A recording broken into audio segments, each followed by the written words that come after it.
Welcome to the Psychedelic Integration Podcast. We're your hosts, John Steiner and Sinclair Fleetwood.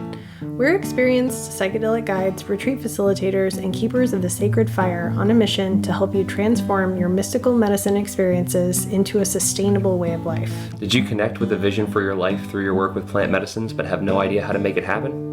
Are you struggling to maintain your spiritual connection, find your community, and be fully yourself? If you want to be unapologetically authentic, connect to your purpose, and live the life you know is possible, well then this podcast is for you. Hey everyone, welcome to the show. Today we're going to talk about why we love plant medicine retreats. So we wanted to talk about this today because we've gotten a lot of questions from people wondering, how can I sit with the medicines? What's the right way to do this? I've tried doing this by myself. I've tried doing this with a therapist. I'm a little nervous about going down to South America or a whole week seems like a lot of time to be doing this. So we really wanted to go over the different containers for a psychedelic experience and why we prefer the retreat in a ceremony with elders who are guiding us with the help of plants. It can be confusing and overwhelming to try to figure this out on your own. And because of the nature of psychedelic medicines, especially, their questionable legality, well, it's not really questionable. Most of it, it's not legal to do it. And it's not accessible to do it in it's not like there's retreats all over the country. There are retreats and there are local groups doing, plant medicine ceremonies, but it's not an easy path to try to figure this stuff out on your own. And a lot of the clients that we work with come to us because they have done it on their own. They've been doing solo trips. They've done maybe some therapy with an underground therapist. Maybe they've microdosed. They've done, some one-off community ceremonies wherever. They've done lots of recreational stuff. And maybe they've done absolutely nothing. And all of those paths are valid ways towards moving toward a place of being really ready to do what it takes to heal yourself. And that place of being ready to go all in and do something really kind of scary and out of your very far out of your comfort zone, travel to a foreign country, go sit in a sweat lodge with a bunch of people that are going to be singing to you and giving you crazy jungle juice. It's a lot. And so today we want to share about why retreats and plant medicine retreats are so powerful for healing and all the different ways that you can find your way toward finding one that works for you. Yeah, so like Sinclair was saying, before we get into why we love the retreat so much, we want to talk about some other ways to sit with medicines, psychedelic or entheogenic medicines, that it's soul revealing. And under this umbrella of entheogen or psychedelic, there is two categories, or two further umbrellas, right? Synthetic, or like a chemical compound, stuff like LSD, 2CB, mescaline, ketamine, psilocybin, MDMA is MDMA, yeah, exactly. Although MDMA is not really a psychedelic, it's more of a empathogenic medicine, but it has the same effects as far as opening your heart and helping you revealing your soul to you. Yeah, exactly. So you may not get the same effects as something like the psilocybin or the mushrooms, but it will still reveal your soul and your divinity to you. And the other category is like earth medicines, right? Mm. These are plants and fungus and things that the earth made naturally that also contain some of these compounds, like the cactus and the mescaline, the ayahuasca vine and the MAOI that can activate the DMT and the chacruna bush, and the psilocybin in the mushrooms. And out of these two categories, we prefer to work with the earth medicines. Oh. Well, there's two reasons. Well, first off, for example, with the cactus, especially like peyote, Western science will tell you the active ingredient is mescaline. So to Western science, it's the same as taking just synthetic mescaline. But to us, we know that, well, although both the synthetic version of mescaline and the mescaline contained within the great-grandfather peyote are going to open up the portal to our divinity, to our hearts, to the mystery within ourselves, and to a new perspective to look at ourselves and the world through. One of those comes with a soul, because it's in a living being with all the elements, the earth, the water, the air, the fire, flowing through it. And, well, when you have those four elements in a combination, a soul also comes in. So the peyote has a spirit, has a soul, has a consciousness that, for us, can help guide us through this experience. It makes, it's like walking up a mountain. If you have a guide, someone who's walked the mountain before, it makes it a lot easier to know what to look out for and to point you in the right direction. Versus the synthetic mescaline can open up the same experience, but it, to us, feels like we're kind of on our own navigating that portal to ourselves by ourselves.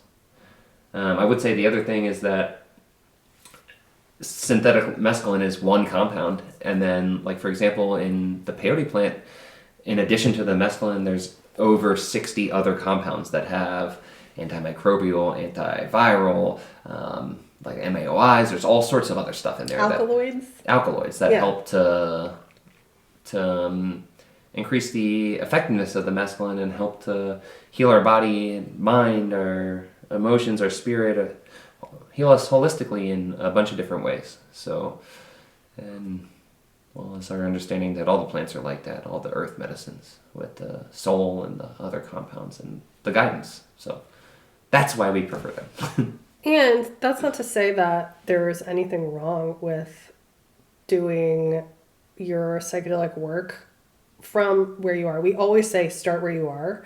And for a lot of people, what's accessible, what's available, what's affordable, what's close is going to be something like LSD, MDMA. These things are easier for people to get rather than going to a retreat in South America. Well, for some people. We also have extensive experience with pharmaceutical compounds. We've both worked with LSD, MDMA, and other psychedelic non-plants.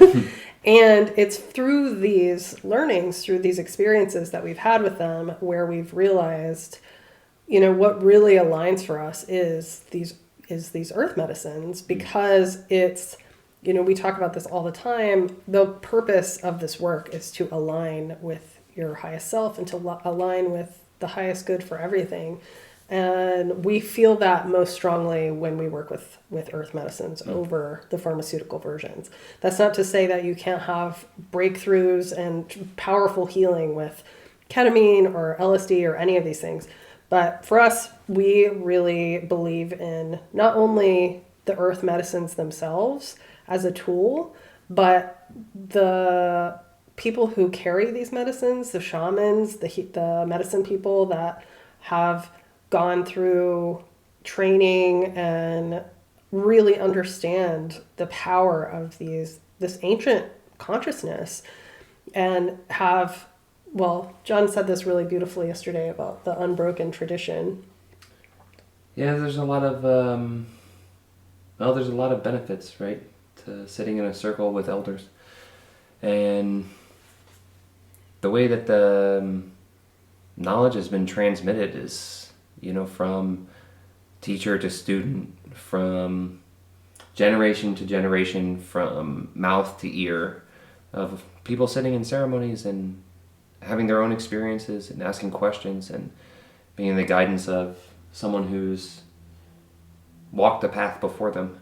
And in this way, when the elder is speaking in the ceremony, it's not really just that elder's voice, but it's thousands of voices that have been handed down through ages of understanding not only the work with the plants, but our relationship with the environment, with each other, with the creator, the mystery, God, whatever you want to call it, with ourselves. And all of these different perspectives and practices come, well, they come from an old time when people lived closer to the land, when they could hear the voices of the plants and talk with the wind and converse with the water. And it's also not a stagnant thing. Along its journey through time, this wisdom has picked up the new wisdom and grown as the people from different ages have come in and brought their specific knowledge and wisdom and added to it and their experience. So by the time it gets to you sitting in a circle around the fire in South America, you're hearing the wisdom of thousands of years and thousands of people's experience to share with you what has worked for whoever's there serving you the medicine. And in addition to having the guide of the spirit of the plant to help point us in the right direction, to help us find a vision for our life, it's also, for us, just like overwhelmingly beneficial to be reminded of these things by our elders. And it feels that way. It feels not like someone teaching us, but when someone is explaining, well, really our teacher's reminding himself that the water's alive and how it flows through everything and the respect it deserves, and that it's not the water that belongs to us, but us that belongs to the water. And all of these things are, at least for us when we hear them, is a reminder that, that's right, I do know that, and that is true for me. And it's not a new teaching, but it's, how did I forget that? So, for us, that style, that way, that having the elders there, having that unbroken tradition spoken to us is really key for us to find a vision for our lives that aligns with our heart, our high self. There's so many beautiful things about plant medicine ceremonies that you realize, regardless of whether the medicines were being given there or not, the ceremony is medicine. The fire is medicine. The circle of the family is medicine. The songs are medicine. The land is medicine. The container, the teepee or the maloka is medicine. Like everything, the sweat lodge is medicine. Everything around you, the animals that live around on the land, the spirits that are on the land, all of this is powerful medicine where you have a group of people who have come together for the purpose of healing and growth and changing their lives. There's nothing more powerful than doing it this way in this kind of group. And when you go away from your regular life, away from your job, away from your family, away from all of the distractions and all of the things that get in the way. A friend of ours said the other day, I just want to get away from all these external voices. And that's what a retreat can offer you. It can offer you, well, that's why it's called a retreat, because you're retreating from the everyday stress. And so much of the struggle and pain and suffering that happens to all of us is through these repeating negative patterns and behaviors that we don't know how to get out of, and then constantly following these negative thought patterns and just repeating every day the same thoughts, the same behaviors, the same, you create this vibration of suffering, and then you start to feel sick in your body, and then you tell yourself, oh, there must be something wrong with me. I have depression, I have anxiety, and then now there's a diagnosis that you're having to get away from, and maybe you're medicated, and maybe there's all kinds of, it's a heavy thing to live in this society that we have. A lot of people are struggling because this way of life does not feel sustainable, or it doesn't feel good. It's hard to thrive in a society that's constantly telling you that you're not good enough and that your worth is based on material things like money and what kind of job you have and what kind of car you have and what your body looks like, who you're fucking, all this bullshit. Yeah, like, I hate to be quoting Fight Club, but really, you are not your job. You're not your khakis. Like, you are more than that. And you are, when you are coming to these medicines and being called, we call it a calling because we believe that the medicines are calling people. They'll call you through people in your life. If you're listening to this, you're being called.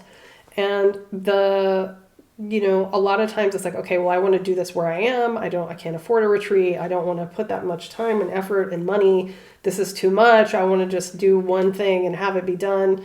And that's okay. You can try that. Go for it. Like, there's all these different ways that you can do it in a container that feels comfortable for you. Maybe that's a therapist office. Maybe that starts with microdosing. Maybe that's in finding a community ceremony where you can, find a local shaman that has ceremonies once in a while. Those are all good places to start, and they're all valid experiences. If you can get up the courage to do the retreat, for us, it's the best way. Like you were saying you were saying about taking a step away from our normal life. As our friend was saying, getting away from the voices. And it's all these same patterns that they're like triggers for us.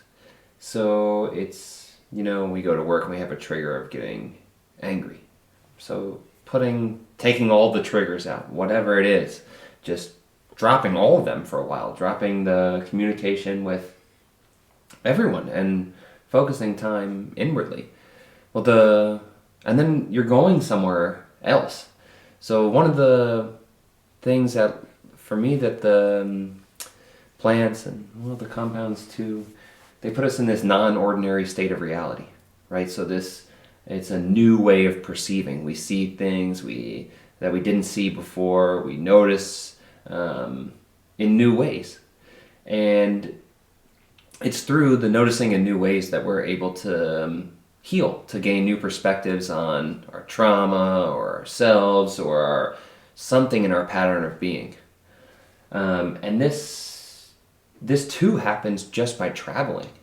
So the act of going away from where we normally live, where we spend all our everyday life doing the same things with the same triggers, we go somewhere completely new, and just that action in and of itself is a non-ordinary state of reality.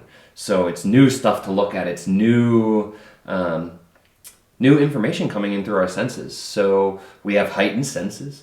We're not thinking about the same old things in the same old way. We're in a curious state, trying to take in all the new sights and sounds, and it opens this door in our mind that, the medicines will really open up all the way, but it makes it easier, actually, I think, to receive the medicine when the door is already ajar a little bit from going somewhere else, around new people in a new place, doing something new.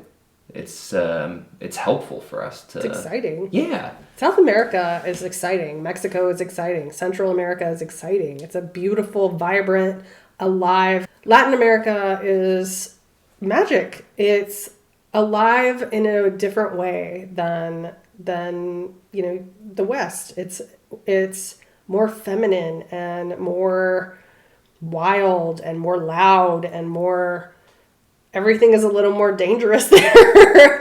I'm just thinking specifically of it's we go to Ecuador and the Andes Mountains. There's a lot of medicine in the Andes Mountains and in around in the jungles of Peru. And all these places are full of nature, wildness, life. And I think so many of us in the West have gotten so disconnected from Earth, from that we are Earth people. We're nature.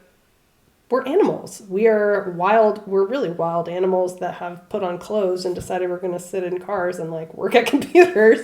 But our hearts are wild, and our hearts respond to beautiful mountains and trees and rivers and fresh air and sunshine and rain and bugs and all of the crazy birds and everything that you see when you really get out of your comfort zone. And for a lot of people, that act alone is really just too much for them to take on. And that's okay. That's you have to, the thing about all of this work is that it's not like going to a doctor and getting a prescription and then everything is better.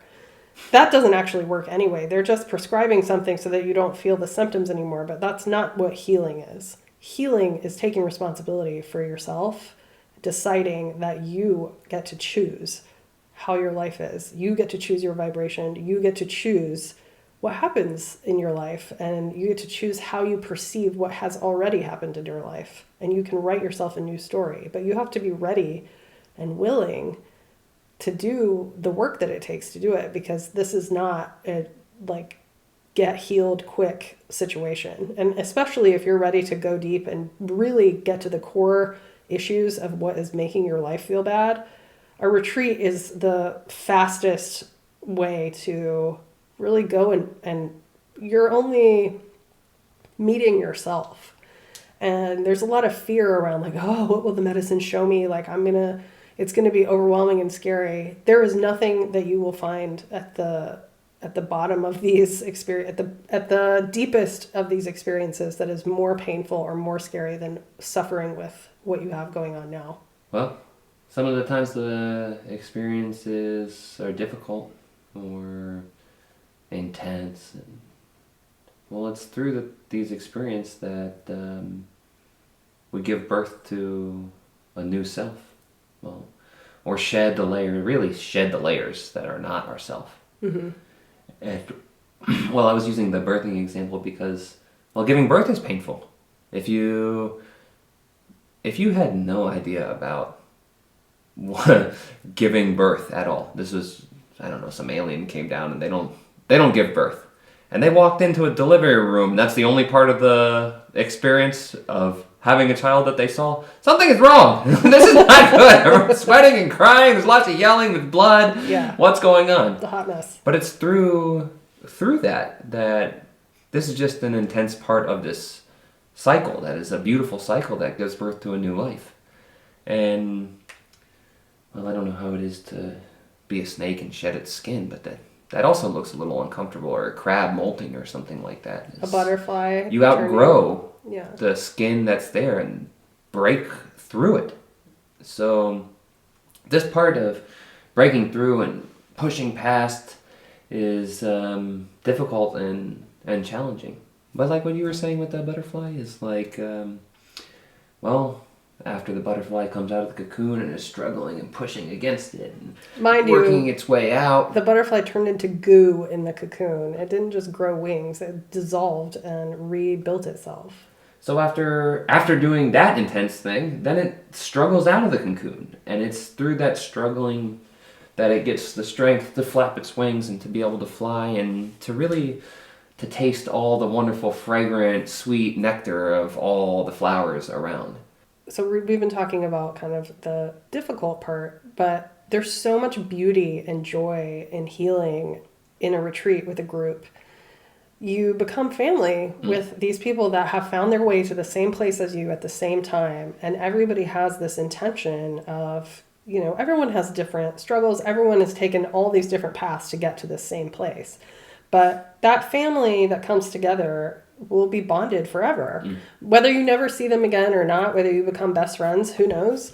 But, we worked in a ayahuasca and San Pedro retreat center for a long time, and we met there. Our relationship began at this retreat center, and we both came to this place in a place of like struggle and pain and suffering. That's why you go to a retreat, because you're like, I need to leave my country and I need some shaman to help me because I cannot do this on my own. And trying to do it on your own, I read about ayahuasca and it was kind of on my radar for a couple years, but I was so scared to go to the retreat. I was like, first of all, I'll never be able to afford this. And second of all, this is crazy. Why do people do this? There's throwing up. I don't like throwing up. I don't want to throw up. I was just thinking about the scariest mushroom trips that I'd had. And I'm like, why would I do that on purpose with, a bunch of people I don't know? This seems insane. And then I found myself in South America and had a financial ability to do this. And I had I decided I was going to travel, and I found a couple of weeks, and I was like, all right, I'm going to this retreat. And I wanted to go for 5 days because I thought 5 days is a lot. Like 3 ceremonies is a lot.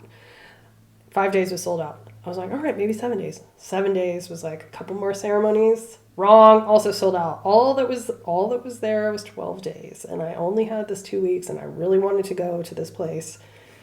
And I was like, okay, well, I guess I'm going to do 12 days. This is insane. I can't believe people drink 5 or 6 ceremonies of medicine in 12 days. It turns out 12 days wasn't enough.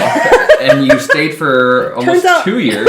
And now that you're not there anymore, it turns out 2 years wasn't enough. I mean, we're lifers. He's not wrong.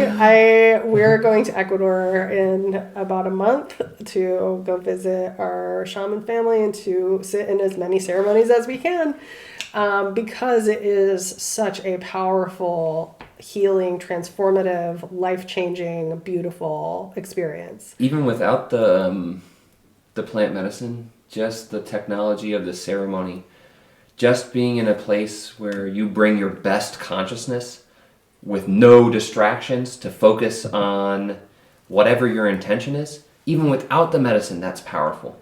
To hear the words passed down through the lineage from the elder conducting the ceremony to us, that's powerful. To sit there in a group, in a circle with people that, well, I don't know about y'all, but when I got to that retreat for the first time, I was so sick. I was struggling. I was sick. And I was so tired of having conversations with people like about the weather and about this and having to put on a fake face at work, and whoever, people I was interacting with weren't really trying to talk about what was going on with me. And if they were, they didn't understand. And, well, then I got down there and there was 30 people that I was like, hey, I'm John. They're like, I'm so-and-so. I'm really having a hard time. This is what's going on in my life. And it was really refreshing to have that level of openness and honesty. It was good medicine to be, like Sinclair said, with the land, with people that were there to take care of us and say, like, yeah, I know how you feel, and like, it's okay, and we got your back. And all of it was such good medicine that the container being good medicine, then you put the spirit of the plants as more good medicine on top of that. For us, it's just like a winning combination, and it's really changed the entire course of our lives. Yeah. And isn't that the goal, right? If we're seeking healing, we're thinking we want to stop suffering from anxiety or depression, or find our purpose, or heal the trauma, or be done with the addiction, whatever it is. That's what we're trying to do, is we're trying to change the course of our entire lives. Yeah, we get stuck a lot on, okay, well, I have these specific pains, I have these specific problems. Which medicine is right for me? Will this work for me? And all of that really is irrelevant. Like, whatever your brand of suffering is, it really sucks. It hurts. It feels, it's suffering. So I'm not saying like your suffering doesn't matter, or your specific issue doesn't matter. There's definitely, health and medical considerations to take before you use something like ayahuasca. The problems and the specific things that you bring with you, it doesn't matter. Your job is not necessarily even to go into that specific thing and find the trauma that caused your pain when you were 6 or whatever. You might have that experience, but you don't have to. You don't have to go and pinpoint the moment where you had a core wound, and then, it's not some like trauma scavenger hunt that you are going to, have to go through and like identify every bad thing that's ever happened to you and heal it specifically. That's not necessarily how it works. What does happen for most people is a radical understanding that you are a divine creature of the light. You are part of a whole, that love is unconditional, and you are part of a bigger, beautiful consciousness experiencing itself. And that comes to people in lots of different ways. And the way that your specific healing works will work specifically for you. It will be unique to you. The medicine that you need is unique to you. And the retreat is the fastest, most efficient, best investment to get that experience that we know of. And let me tell you, you're worth it. Like Sinclair was saying, you're divinity experiencing itself. Yeah. And if you think within yourself that you have the courage to go down to South America, you have the courage to drink a cup of mystical plants, and the open-mindedness and the ears to listen to what they have to say, oh boy, have we got the place for you. Our friends, our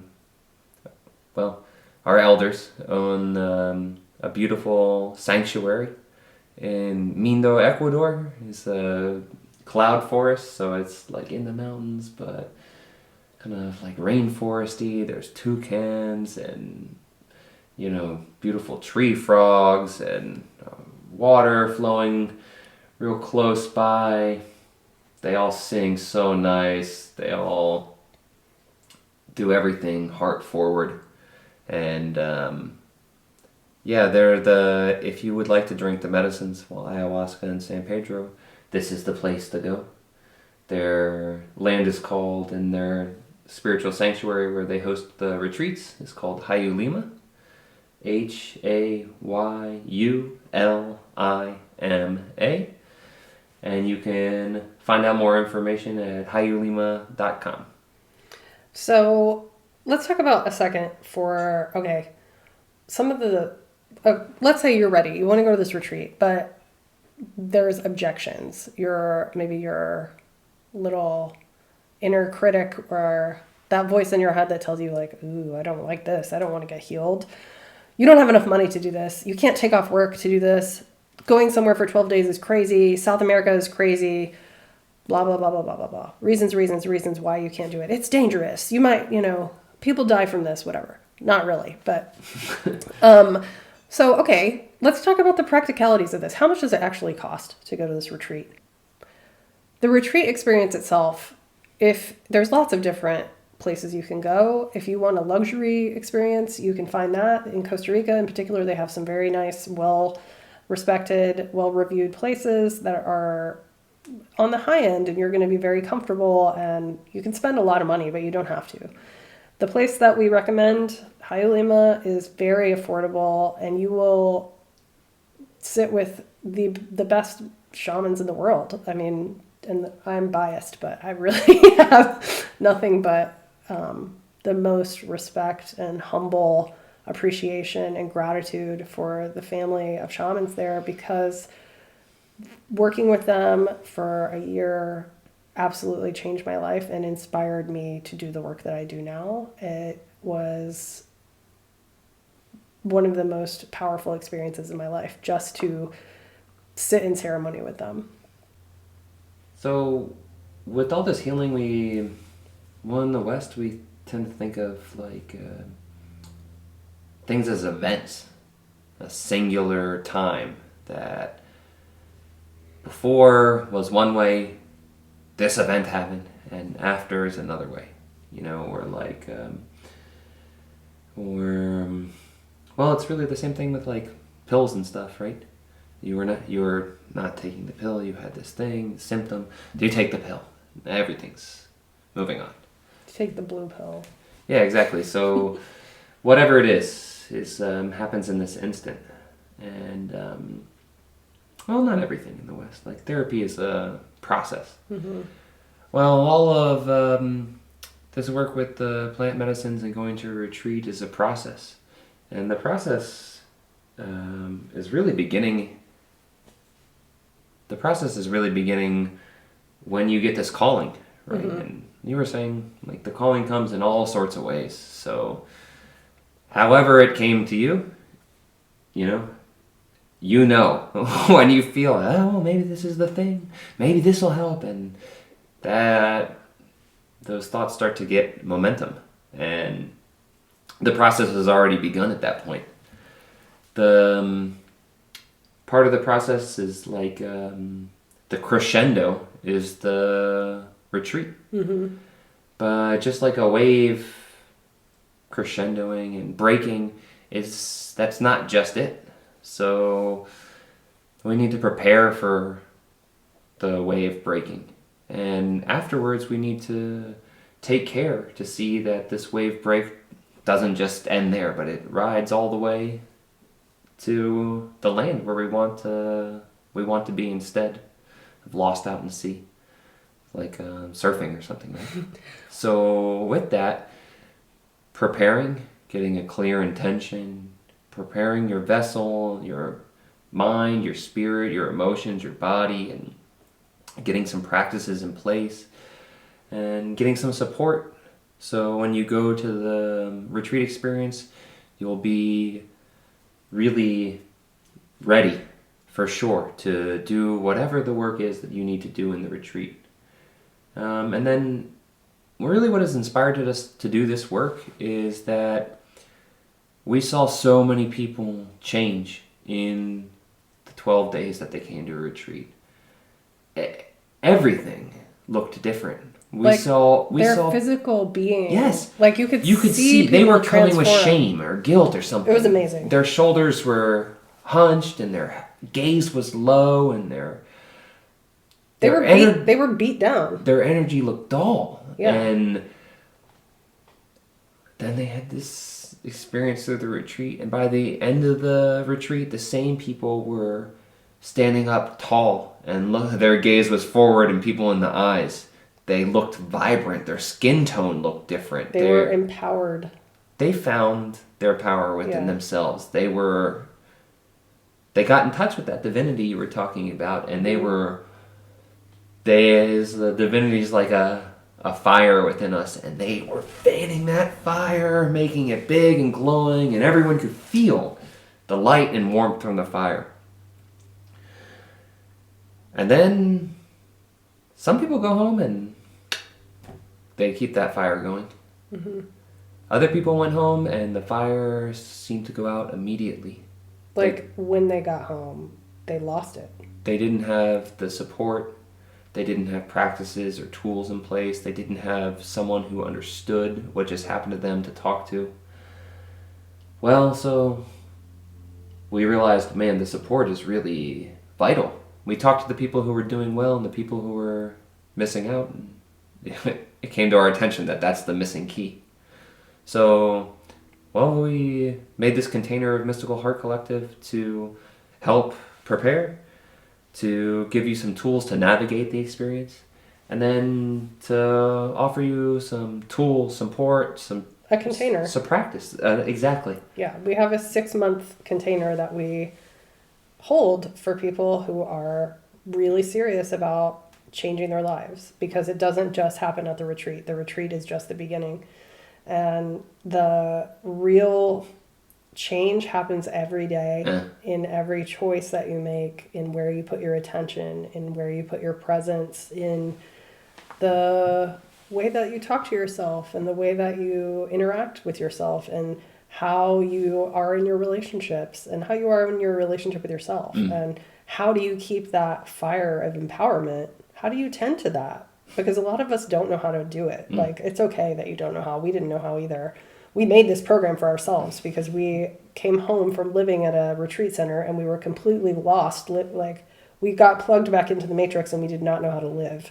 And having a container of support, a coach to walk this mountain with you is priceless. It really can make the difference between going to this retreat, spending money and time and energy, and getting the clarity and getting the mystical experience, and then really making it a tangible way of life. Well, it's like building a house, right? The preparation is drawing up the plans for the house. If you don't draw up the plans for the house is not going to turn out that well. Okay, so you prepare, you got the plans for the house. And then the retreat is like laying a foundation. If you don't lay a foundation level and solid, then the house you build on top of it is not going to, everything is going to be off. So right? You'll end up with the Leaning Tower of Pisa. So you really want to put attention and focus during those, however long the retreat is, to building a nice foundation. But if you stop at the foundation, the first time it rains, you are going to get wet. Mm-hmm. You're going to be cold when it snows. You're going to be baked when it's sunny. So the integration, the support afterwards is building the rest of the house. Wood by wood, nail by nail, shingle by shingle, window by window, until your life is the exact house you've always envisioned for yourself, mm-hmm. that keeps you protected from the elements and can be a place for you to grow and live and love and enjoy and thrive. Thrive in. Yeah. I hope. So thank you so much for listening to our heartfelt love fest for plant medicine retreats. Please check out hayulima.com if you're interested in attending a retreat with our medicine family, who we absolutely love and cannot recommend more. And if you're looking for support throughout this process, we are here to help you. You can book a call with us. Visit our website at mysticalheartcollective.com and click on our Rise and Align, book a call, and we'll see what we can do. Yeah. Thanks so much. We'll see you next time. Peace.